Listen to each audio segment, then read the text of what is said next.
वहाँ तूफान भी हार जाते हैं जहाँ कश्तियाँ जिद पर अड़ी होती है। नमस्कार दोस्तों, आज हम बात करेंगे एक ऐसी कंपनी की जो अपने शूज की मजबूती को लेकर बहुत ही फेमस है। आज हम आपको बाटा शूज कंपनी के बारे में ही बताने वाले हैं, तो चलिए जानते हैं। 1894 में यूरोप के देश चेकोस्लोवाकिया में एक व्यक्ति जिसका नाम थॉमस बाटा था, वो अपने रेगुलर जिंदगी से बोर हो जाते हैं, इसलिए अब उन्हें अपना कोई बिजनेस खोलना था। लेकिन थॉमस बाटा के पास प्रतिभा के नाम पर यही था कि वो जूते बहुत अच्छे बनाते थे, यानी अपनी भाषा में कहें तो वो एक बेहतरीन मोची थे। जो पैसे उन्हें चाहिए थे वो उनके पास नहीं थे और उन्हें पूरा यकीन था कि उनके पिताजी उन्हें इतने पैसे नहीं देंगे। इसीलिए वो अपनी माँ के पास गए। उनकी माँ ने शुरुआत में तो पैसे देने के लिए मना कर दिया, लेकिन बाद में थॉमस की जिद पर उसे $320 दे दिए। इसी $320 के साथ शुरू हुई कहानी बाटा की। इसी पैसे से थॉमस एक सिलाई मशीन और कच्चा माल खरीदकर जूते बनाने लगे। शुरुआत में उनके जूते खरीदने वाले लोग बहुत कम थे, इसलिए शुरुआत में तो उनका धंधा फ्लॉप रहा। लेकिन लगातार जूते बनाने और मजबूत जूते बनाने के कारण धीरे धीरे उनकी बिक्री में सुधार होने लगा। इसीलिए लोग बाटा के जूते के लिए ऑर्डर देने लगे। बढ़ते ऑर्डर्स को देखकर थॉमस ने सोचा कि यही समय है कि बिजनेस को बढ़ाया जाए, जिसके लिए उन्होंने पैसे कर्ज लेकर बिजनेस में लगा दिए। कर्ज लिए पैसों से बिजनेस थोड़ा बड़ा जरूर हुआ, लेकिन मार्जिन फिर घटने लगा। जो भी कमाई होती वो पूरी तरह कर्ज को चुकाने में निकल जाती थी, इसलिए कंपनी जल्दी ही दिवालिया हो गई थी। ऐसे में थॉमस बाटा और उनके दो साथी जिनके साथ उन्होंने इस बिजनेस को शुरू किया था, वो तीनों चेकोस्लोवाकिया छोड़कर इंग्लैंड आ गए। इंग्लैंड आकर एक जूता कंपनी में बतौर एक मजदूर काम करना शुरू कर दिया, क्योंकि उन लोगों को आता ही बस जूता बनाना था। बतौर मजदूर काम करते हुए थॉमस बाटा के मन में अभी भी अपनी कंपनी का मालिक बनने का सपना खत्म नहीं हुआ था। इसीलिए उस कंपनी में काम करते हुए ज्यादा ध्यान इस बात पर रखने लगे कि आखिर ये कंपनी अपनी मार्केटिंग और बिजनेस को डील कैसे करती है। करीब 3 साल की अपनी इस नौकरी में थॉमस अब फिर से तैयार थे अपने देश जाने के लिए, ताकि जूते को फिर से व्यापार की शक्ल में ढालकर अपना नाम बना सके। इस बार उन तीनों ने जितने पैसे कमाए थे उन सबको मिलाकर फिर से बिजनेस शुरू किया, जिसके लिए उन्होंने 2 कमरे की जितनी जगह किराए पर लेकर काम शुरू कर दिया।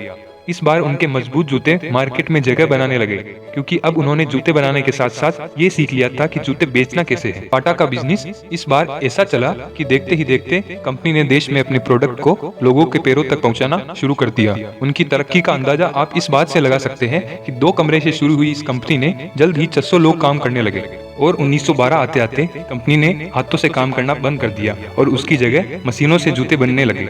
सब कुछ सही चल रहा था, पैसे भी आ रहे थे, व्यापार भी बढ़ रहा था। लेकिन तभी एक दौर आया जिसने पूरे यूरोप के व्यापार को निगल लिया। यह दौर था पहला विश्व युद्ध, जिसमें मानो पूरी दुनिया ठप सी हो गई हो। लेकिन इस बार बाटा के पास यह ऑप्शन नहीं था कि वो विश्व युद्ध में अपने व्यापार को यूं ही बर्बाद हो जाने दे। इसीलिए उन्हें ये बात समझ आ गई थी कि एक इस पैसे की कमी वाले समय में कोई महंगे जूते तो नहीं खरीदेगा, लेकिन इस दौर में भी जूते तो सभी को चाहिए होंगे। इसीलिए उन्होंने एक बड़ा फैसला लेते हुए यह तय किया कि जूते की कीमत में भारी गिरावट करके उसे कम दाम पर ही वो लोगों को बेचेंगे, जिससे लोग जूते पहनना तो कम से कम बंद न करें। थॉमस बाटा के जीवन का ये फैसला ही सबसे बड़ा फैसला साबित हुआ, क्योंकि जहां बाकी कंपनियां विश्व युद्ध में बर्बाद हो रही थी, वहीं बाटा की बिक्री बढ़ती जा रही थी, क्योंकि वह सस्ते दाम में ही लोगों को मजबूत जूते पहुंचा रही थी। इसका फायदा बाटा को ऐसा हुआ कि उनकी बिक्री में 15% की बढ़ोतरी हो गई, जबकि जिस समय किसी भी कंपनी को इतना बड़ा फायदा नहीं हो रहा था। उसके बाद तो कंपनी को पूरे देश से ऑर्डर मिलने शुरू हो गए। इसके बाद कंपनी ने पीछे मुड़कर कभी नहीं देखा। थॉमस बाटा अपनी कंपनी को और बड़ा करने वाले थे और वो लगातार यही काम कर रहे थे, जिसके लिए उन्होंने सबसे पहले अफ्रीका की मार्केट को टारगेट किया, क्योंकि अफ्रीका में इतनी गरीबी थी कि वहाँ के लोग जूते चप्पल नहीं पहनते थे। इसीलिए बाटा ने अपनी वही सस्ते दाम वाले जूते अफ्रीका में इंट्रोड्यूस करवाए, जिससे जल्द ही उन्हें अफ्रीका के रूप में एक बहुत बड़ा मार्केट मिल गया। अफ्रीका में मिली सफलता के बाद बाटा अब रबर केमिकल टायर बनाने में लग गया। तब ही साल 1932 में थॉमस बाटा का एक प्लेन क्रैश में निधन हो जाता है। थॉमस बाटा के मरने के समय कंपनी अपने आप को बहुत विस्तार कर चुकी थी। उसके बाद पूरी दुनिया में बाटा की 120 ब्रांचेज हो चुकी थी। लेकिन इस बीच थॉमस बाटा के बेटे ने बिजनेस को और बढ़ाने को सोचा। इस सिलसिले में वो भारत में रॉ मटेरियल लेने को आया था, लेकिन जब उसने भारत में बंगाल के लोगों को देखा तो उसने सोचा कि जिस देश में इतना कच्चा माल है, उसी में लोग नंगे पैर घूम रहे हैं। इसी बात ने थॉमस बाटा के बेटे को मजबूर कर दिया कि वो भारत में भी एक फैक्ट्री लगाए। साल 1931 में बाटा के प्रोडक्शन के लिए कोन्नर जिले में एक छोटी सी फैक्ट्री लगाई।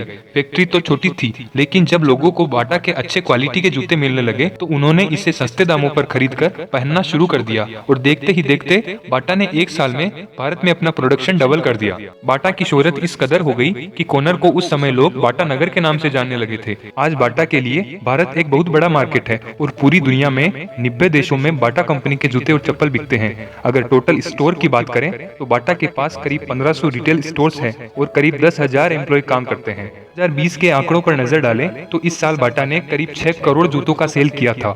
अब आप इस बात से अंदाजा लगा सकते हैं कि $320 में जिस कंपनी की शुरुआत हुई थी और जो कंपनी 2 बार बर्बाद हुई थी, वो आज इतनी बड़ी कंपनी बनकर फुटवियर इंडस्ट्री में राज कर रही है। दोस्तों, हमें इससे यह सीखना चाहिए कि आप बार बार असफल भी हो रहे हैं तो भी कोशिश करना कभी मत छोड़ो, क्योंकि एक ना एक दिन सफलता आपके कदम जरूर चूमेगी। मैं मानस प्रताप आपसे मिलता हूँ एक नई वीडियो में और ये उम्मीद करता हूँ कि आप आपके लक्ष्य को जरूर हासिल करेंगे।